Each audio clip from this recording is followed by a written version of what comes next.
bitoota soddomii tokko bara 2022 oduu dursummaa tootii oduu sin dhageessisam hayyu dureen duraanii adda bilisummaa Oromoo obbo Galaasaa Dilboo dhukkuba tasa isaan mudateen lubbuun isaanii darbeetii jiram sirni awwaalcha isaanii sanbata fuuldura keenya jiru akka adeemsifamu himameetii jiram. Godina Shawaa Bahaa aanaa Fantaalee bakka Qorkee jedhamtutti milishoonni Oromiyaa fi poolisoonni Oromiyaa 27 ta'an humnoota finxaaliyyaa Amaaraan ajjeefamaniitii jiru. 15 ammoo madaa'u himameem gabaasa bal'aa qindeessineetii jirra. Ajjechaa milishoota Oromiyaa irratti raawwatame gara maqsuu fi kaayyoo babal'ifannaa lafaan humnoota finxaaliyyaa Amaaraa milkeessuuf duulli miidiyaalee banameem saffisaan dhaabbachuu qabas jedhamee jira. Gabaasa bal'aa qindeessineetii jirra. Haleellaa godina Shawaa Bahaa aanaa Fantaaleetti milishoota Oromiyaa fi poolisii Oromiyaa irratti raawwatame hordofeem gabaasni miidiyaa mootummaa faanaa fi kanneen biroo gabaasan komii guddaa uumeetii jira. Godina Horroo Guduruu Wallaggaa aanaa Jimmaa Gannatii ganda Gaamoo Nagaroo jedhamu keessatti haleellaa walitti fufiinsaa fi saamichi qabeenyaa qonnaan bultoota Oromiyaa irratti taasifamaa akka jiru himameetii jira. Godina Baalee Bahaa magaalaa Gindhiiritti namoonni hidhaman murtii haqaa malee dararamaa jiraachuun himameetii jira. Hanqinni boba'aa magaalaa Finfinnee keessatti uumame kutaalee biyyattii biroo keessatti babal'ataa jira jedhame. Lammiileen Itoophiyaa manneen hidhaa Saawud Arabiyaa garaagaraa keessatti dararamaa turan guyyaa kaleessaa gara biyyaa galchuun eegalameetii jira. Bitoota 31 bara 2022 kun hangafoota oduutii gootuun oduu har'aa itti aanee dhiyaata.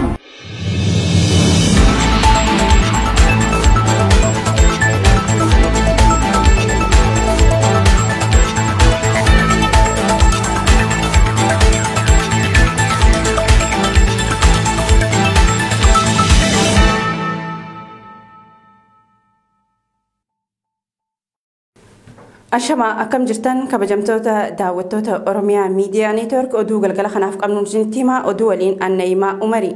Hayyu dureen duraanii adda bilisummaa Oromoo obbo Galaasaa Dilboo dhukkuba tasa isaan mudateen lubbuun isaanii dabruun dhagahame.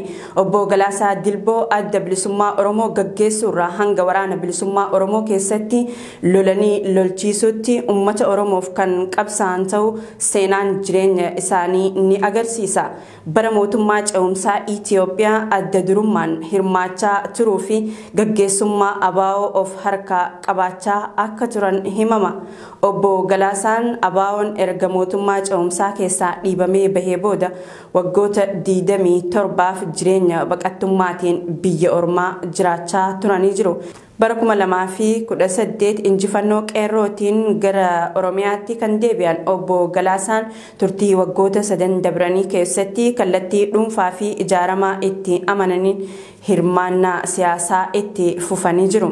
Naqamteetti kan dhalatan obbo Galaasaa Dilboo barumsa isaanii sadarkaa tokkoffaa fi lammaffaa achumatti baratanii bara 1974 Yuunivarsiitii Finfinnee erga seenanii booddee warraaqsa barattoota irraa jalqabee waggoota dheeraaf qabsoo keessa turani. Halkan edaa toora sa'a 7tti dhibee tasa isaan mudateef gara mana yaalaa geeffamaa osoo jiranii daandii irratti lubbuun isaanii dabruu Oromiyaa Miidiyaa Neetwork odeeffatee jira. Sirni awwaalcha isaanii iftaan Finfinnee Bataskaana Sillaasee Kaateediraalitti sirni awwaalcha isaanii iftaan Finfinnee Bataskaana Sillaasee Kaateediraalitti raawwatamaa jedhamee jira.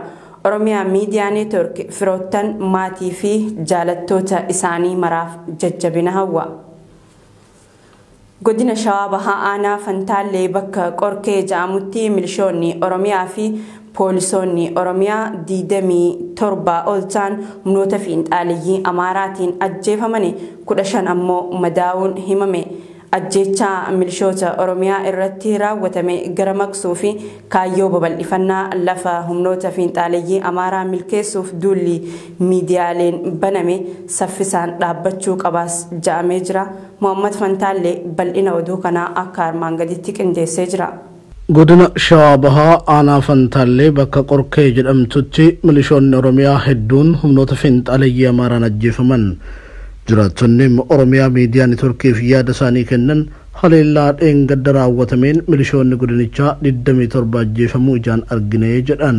Humni milishaadhaas amma ilaala jiru sun asirraa karaa aanaa boosatti opereeshinii lafa aanaa boosatti isin barbaada deeggarsaa kan gootanii jaallee naannoo azii tokkoo fi kaartii lamaatti taatanii ba'anii Aga ammatti namni dhume ijatiyyaan kaleessa kanan lakkaa'e naannoo nama 27 ka buufata fayyaa Oromiyaatti naqan. Reeffi humnoota nageenyaa Oromiyaa kanneenii akka hin kaanem humnoonni finxaaleeyyii Amaaraa dhoorkanii achuma bulee jedhan jiraattonni ergasii humnoonni federaalaa erga dhufanii reeffi isaanii akka kaafame eeranii lakkoobsi milishoota Oromiyaa dhumanii sanaa ol tahuu danda'a jedhanii jiru. Kanneen ajjeefaman malee 15 biroo immoo madaa'uun ibsamee jira. Hoogganaan qajeelcha poolisii godina Shawaa Bahaa Komaandar Eebbisaa Asaffaa immoo hoogganaa milishootaa dabalatee milishoonni 26 ajjeefamanii jiru jechuun OBN itti himan. Namoonni Oromiyaa Miidiyaa Neetwoorkii dubbisem humnoonni finxaaleeyyii Amaaraa weerara lafa Oromootti jiran humnoota mootummaa qofa osoo hin taane guyyaa guyyaan namoota nagayaa ajjeesaa oolu jedhan. Kanammoo mootummaa Oromiyaatti watwaatnee nama nu dhagahu dhabnee jedhu. Ammas balaa guddaatu as deemaa jira kan jedhan jiraattonni humnoonni kunneen meeshaa waraanaa gurguddoo hidhatu. Kan hidhachiisee bobbaasu ammoo mootummaa naannoo Amaaraati jedhanii jiru. Ajjeechaa milishoota Oromiyaa irratti raawwatame gara maqsuufi kaayyoo babal'ifannaa lafaa humnoota finxaaleeyyii Amaaraa milkeessuuf immoo duulli miidiyaalee baname saffisaan dhaabbachuu qaba jedhanii jiru jiraattonni. Miidiyaaleen naannoo Amaaraa fi kaayyoo humnoota finxaaleeyyii Amaaraa deeggaran lafa Oromoo milishoonni irratti dhuman kana lafa naannoo Amaaraa fakkeessanii dubbatuutti jiru jedhan. Miidiyaan afaan bilxiginnaa Faanaa Broadcast lafa qabiyyeen isii Oromiyaa aanaa Fantaallee taate qorkee ሰሜን ሸዋ ዞን ምንጃር ሸንኮራ ወረዳ አውራ ጎዳና ጀዴ ገባሴ ጅራቶንም ኦኤምኤን ቪያደሳኒ ከነን ሚዲያን ኩኒፊም ከነን ብሮ ተእጀደኒም ዱቢ ገረማክሳ ጅሩ ጀደን ፋናፊ ሚዲያሌ ሞቱማ ብሮ ደብረቴ ሚዲያሊን ገራገራም ካዮ ወራራ ለፋ ኦብኖ ተፈንጣለ ያማራ ዱጎምሱፍ አፈንፋጂ ኡማ ጅሩ ጀደን ibsi biiroon dhimmoota kominikeeshinii naannoo Oromiyaa baasee ammoo godina Shawaa Bahaa aanaa Fantaallee lafa qorkee yookaan awuraa godaanaa jedhee baases komii wal fakkaataa kaaseera. Mootummaan naannoo Oromiyaa lafa Oromoo qorkee jedhamtu humnoonni finxaaleeyyii Amaaraa weeraranii humnaan qabatanii maqaa awuraa godaanaa jedhum dhiheenyatti moggaasaniif beekamtii kennee maqichaan waamanu dogoggora cimaadhaa jedhu jiraattonni. Silaa mootummaan naannoo Oromiyaatu daangaa naannichaa eega kan jedhan jiraattonni mootummaan naannoo Oromiyaa lafichi humnaan gaafa weeraramu callisuun rakkoo ammaa kanaaf ka'umsa jedhanii jiru. Ammoo maqaa finxaaleeyyiin Amaaraa itti moggaasaniif beekamtii kennuun hangam tokko mootummaan naannoo Oromiyaaf akka kabajan qabne mul'isaa jedhu jiraattonni. Finxaaleeyyiin Amaaraa lafa dhuunfatan cufa maqaa jijjiiruu jedhan jiraattonni. Fakkeenyaaf lafa Arroollee bal'aa Eddoo jedhamtu akkuma dhuunfataniin Naccisaar jechuun moggaafatan jedha jiraatan aanaa Fantaalleerraa yaada nuuf kenne. Addaa naannoo Amaaraa guutuu kaabii kanamma eegaa kan jiru. Waraanni deengada karaa saniin dhufe sun osoo uummanni irraa deebisuu baatee kaayyoon guddaa waraana sanii agaaruu hubatti dhufee irraan buutee guutuu qabatee lafa sanarratti kaambii biraa hojjechuudha. Akkuma kanatti immoo waraanni deengada irraan buutee osoo uummanni jiru baatee irraan buutetti buufata waraanaa jaarraa federaalatti galaa jaarsuni akkuma har'a qorkee eegu kanatti waraana iddoo buufatan eeguudhaaf wanti lafa san gaafatanis.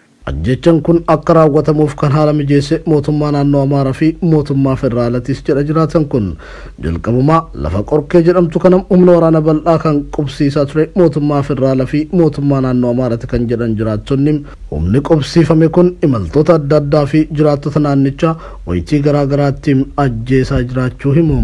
Mootummaan federaalaa qorkee malee lafa gororaa fi wantaa qeerransaa jedhamtu keessa poolisii federaalaa bal'inaan qubsiisee jiraachuus jiraattonni ifoomsanii jiru. Lafti kaarra jedhamtu tan abbootiin gadaa tibba dabre irraa qabamanii dhagaan walitti ajjeefaman lafa qorkee jedhamtu sanatti dhihoo ta'uu himu. Tuuti gadaa michillee naannoo san qubachuun lafa sana guutummaan guututti to'achuuf isaan rakkisaa ture kan jedhan jiraattonni ajjechaan abbootii gadaatu roga tokkoon dula babal'ifannaa lafaa kana mijeeffachuuf kan raawwate tahuu akeekas jedhanii jiru.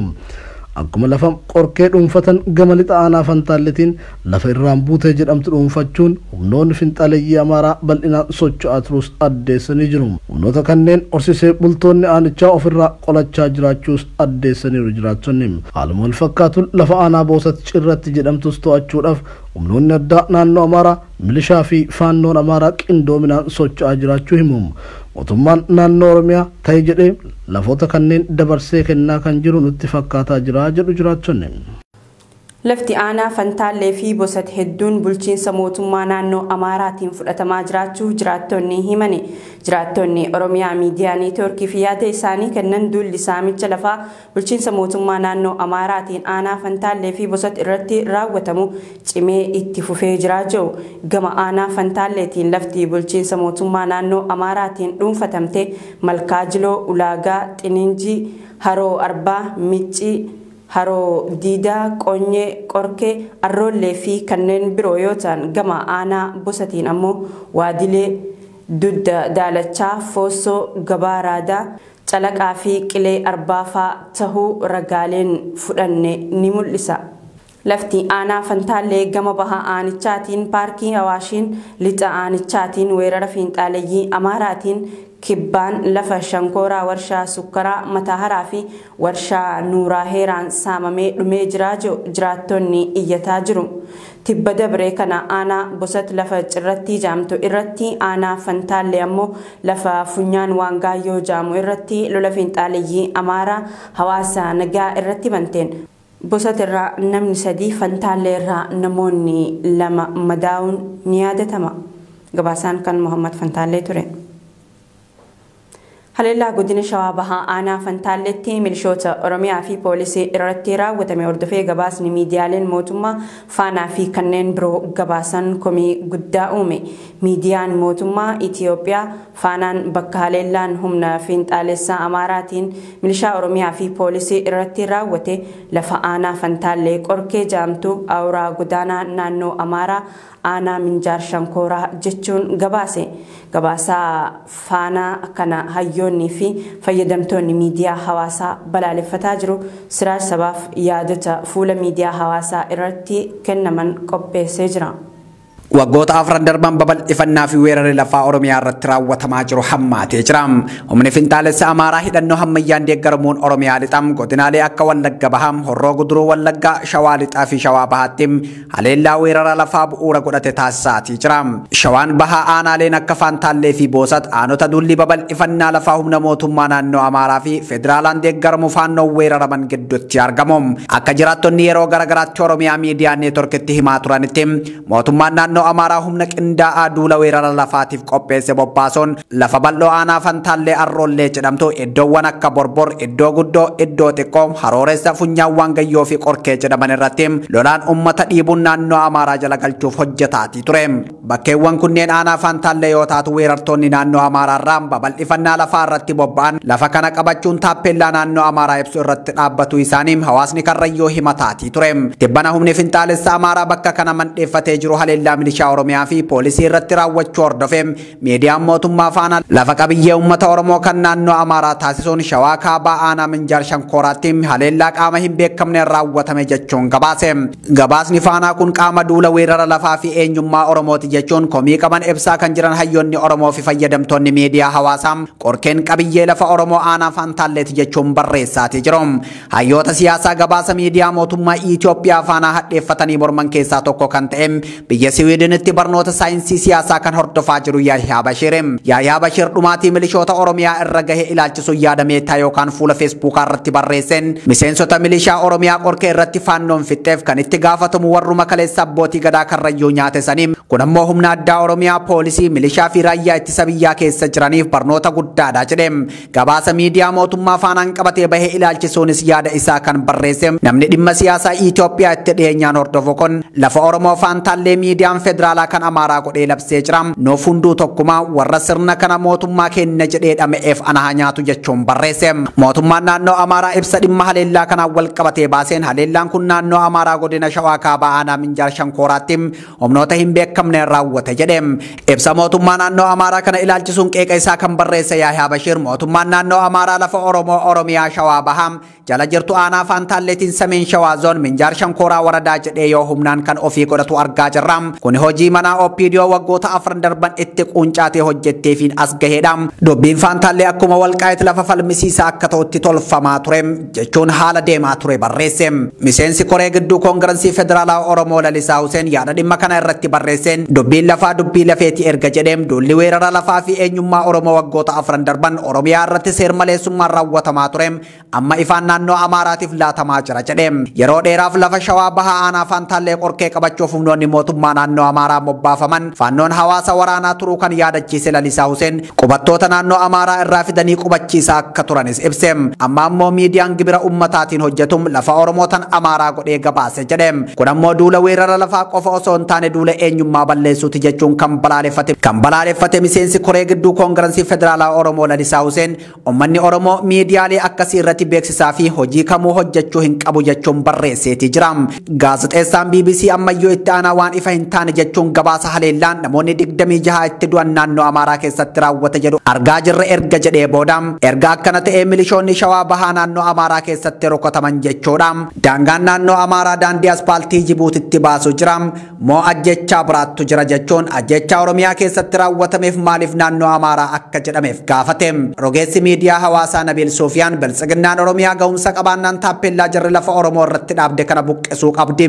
Aktivistoonni Biltsiginnaa milishoonni keenya dhuman jechuun booyaatii jiru. Garuu eenyutti akka booyannaaf hin galuun badiin kun kan raawwatame humnoota isaan deeggaraniini jechuun barreesse. Ummanni Oromoo duula weerara qabiyyee lafa isaa irratti taasifamu dura dhaabbachuun daangaa Oromiyaa tiksuu akka qabu waamichi qaamota garaagaraatiin dhiyaataa jira. Godina Horroo Guduruu Wallaggaa aanaa Jimmaa Gannatii ganda Gaamoo Nagaroo jedhamu keessatti haleellaan walitti fufiinsaa fi saamichi qabeenya qonnaan bultoota Oromoo irratti taasifamaa akka jirutu himame. Gochaa kana raayyaa ittisa biyyaa fi humnoota nageenyaa naannoo Oromiyaatu raawwataa jaamee jira. Oduun kun akka ta'anitti dhiyaata. Tibbana duula waraana bilisummaa Oromoo balleessuu je'uun weerarri baname uummata nagaa miidhaa jira. Duulli godina Horroo Guduruu Wallaggaa aanaa Jimmaa Gannatii ganda Gaamoo Nagarootti banamee jiru qindoomina qaamolee nageenyaa federaalaa fi kan Oromiyaatiin deemaa jiraa jedhu jiraattonni Oromiyaa miidiyaa neetwoorkiif yaada kennan qaamoleen kunneen uummata dararaa jiru. Saamicha garmaleetu uummata irratti raayyaa ittisa biyyaa fi humnoota nageenyaa naannoo Oromiyaatiin raawwatamaa jiraa jedhu. Qeen qonnaan bultoota haleelamee manca'aa akka jirus dubbatanii jiru. Mana jireenyaa isaanii gufanii loon ooffatanii har'aallee hanga har'aatti mana Obbo Tagarraa kan jedhamullee gubachaa jira.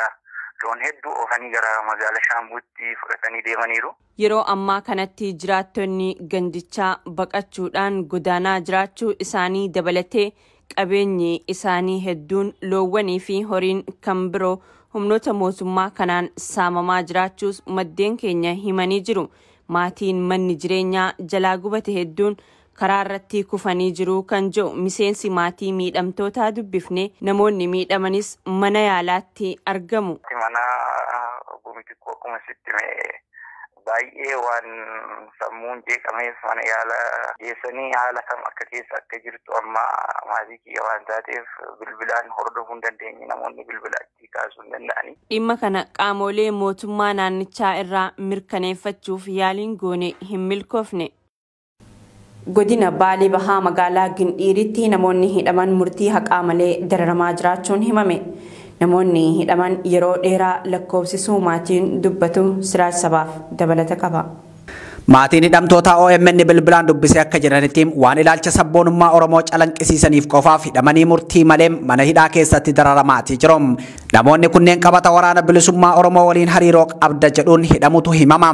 Maatii hidhamtoota kanneenii keessaa haati manaa Muhammad Jamaal aadde Caaltuu Baallamii fala dhabne jetti. Mirgoobiillee siin kenninu taa'ee jedhani. Mirgoobii akkanaa eegdatu jedhee oliyyadhee achiin asii ka'itaa asiin hin laallamuuti. Achumaan yookaan mari'adhaa baasaa maal jedhanii manni murtii. Inni dhoogganiyyuu isallee dhooganii amma homaa achiidhaa keessa dararamaa jira. irreebani hintuman huma. Namoonni hidhaman kunniin hanga ammaatti badiin isaanii kana jedhamee murtiin kan itti hin laatamin akka ta'eem himaan maatiin hidhamtoota kanneenii waajjira poolisii magaalaa Gindhiir keessaa ji'a 8 hammam waggaa 2 gahuu isaanii odeeffannoon maatii irraa arganne ni mul'isa. Namoota kanneen gidduudhaa Muhammad Jamaalii fi Aliyyi Abdurrahman jalqaba bara 2014 akka lakkoofsa Itoophiyaatti kan hidhaman jedhameeti jira. Aliyyi Ahmad ammoo dhuma bara 2012 kan hidhame ta'uu odeeffanne. Akka maatiin jedhanitti hidhamtoonni kunniin qabiinsa mirga namoomaa hamaa fi reebichaaf saaxilamaniiti jiru. Komishinii mirga namooma Itoophiyaa dabalatee dhaabbileen mirga namaatiif qabsaan rakkoo hidhamtoota kanneenii akka hordofan maatiin yaamicha taasisaniiti jiru. Komii maatii hidhamtoota kanaa irratti yaada waajjira poolisii magaalaa Gindhiir dhaga'uuf yaalii taasifnus hin milkoofne. Ummanni Awwii gaafii ofiin of bulchuu mana marii federeeshiniif dhiyeesse. Gurmuun ijaarsa naannoo Awwii xalayaan mana marii federeeshiniitiif barreesse gaafiin ofiin of bulchuu ummataa akka deebi'u gaafatee jira. Dabalata qabna. Gurmuun ijaarsa naannoo Awwii mirga ofiin of bulchuu ummata Awwii ilaalchisee gaafiin ummataa waggaa 2 ukkaanfamaa jiraachuu hime. Gurmuun dhiheessitoota gaafii ijaarsa naannoo ummata Awwii xalayaa kaleessa mana marii federeeshiniif barreesseen ummatni Awwii aadaa, seenaa fi afaan mataa ofii qabaachuun saba guddaadha jee. Kun ta'ee osoo jiru bulchiinsa mootummaa naannoo Amaaraa keessatti akka godinaatti waamamuun bulaa jiraachuusaa ibsa. Itti fufuunis xalayaan kun ummatni Awwii ijaarsa biyyattii keessatti qooda olaanaa qabaachuusaa ibsuun haa ta'u malee mirga ofiin of bulchuu heerri biyyattii sabaa fi sablammootaaf kenne ummatni Awwii mulqamee jira jee. Barootaaf naannoo Amaaraa keessatti cunqurfamee jiraachaa akka turee fi jiru addeessa.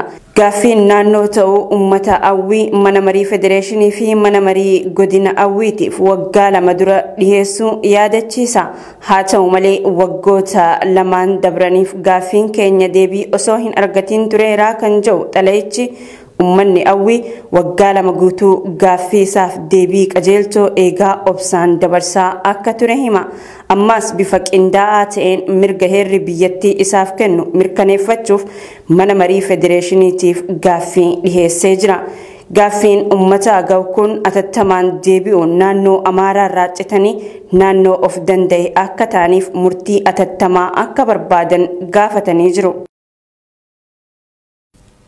Hanqinni boba'aa magaalaa Finfinnee keessatti uumamee kutaalee biyyattii biroo keessatti babal'ataa jira jaame. Rakkoon boba'aa kun Finfinneen alatti magaalota akka Adaamaa, Hawaasaa fi kanneen biroo keessatti hammaataa jiraachuu raadiyoon Jarmanii jiraattota dubbisuun gabaasee jira.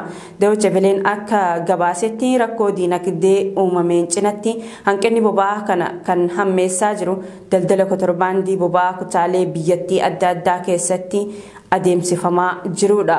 Oduu wal qabateen ammoo waaldaan abbootii qabeenyaa geejjiba boba'aa irratti bobba'anii jiran lagannaa hojii taasisuuf akka jiru beeksisee jira. Miseensonni waaldichaa murtee kanarra kan gahan walgahii hoteela Waabee Shabaleetti taasisan irratti ta'uu gaazexaan Riippoortar gabaasee jira. Akka gabaasaa kanaatti abbootiin qabeenyaa Jibuutii irraa boba'aa deddeebisan kasaaraa hamaaf saaxilamanii jiru. Sababaan ammoo gatiin bittaa maallaqa Itoophiyaa kufuu fi mootummaan bilchiginnaa tarkaanfii fudhatu dadhabuudha jaame. Waan ta'eefis mootummaan federaalaa komii waaldaa abbootii qabeenyaa kana guyyaa 10 keessatti yoo hin deebisne hojii dhaabuuf akka dirqaman beeksisuu isaanii dabalee gabaaseeti jira. Gaagama siyaasaa fi waraanaa akkasumas kufaatii diinagdee waliigalaa sirni bilchiginnaa hordofsiise irraan kan ka'e gatiin boba'aa fi meeshaalee biroo karaa mul'atee hin beekneen dabaluutu himama. Oduu teenya xumuraatiin lammiileen Itoophiyaa manneen hidhaa Saawud Arabiyaa garaagaraa keessatti dararamaa turan guyyaa kaleessaa gara biyyaa galchuun eegalamee jira jaame.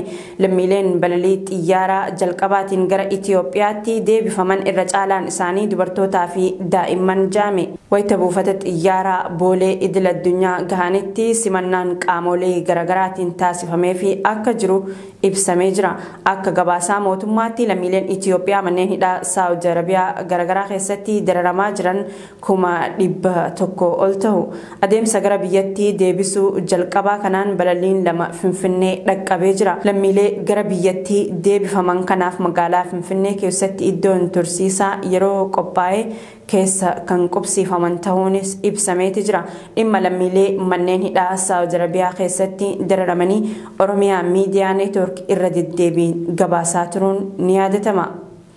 Tolee kabajamtoota daawwattoota Oromiyaa Miidiyaa Neetwoork oduun galgala kanaaf qabannee dhiyaannee isaan gammaatti daawwachaa turtan kana fakkaata.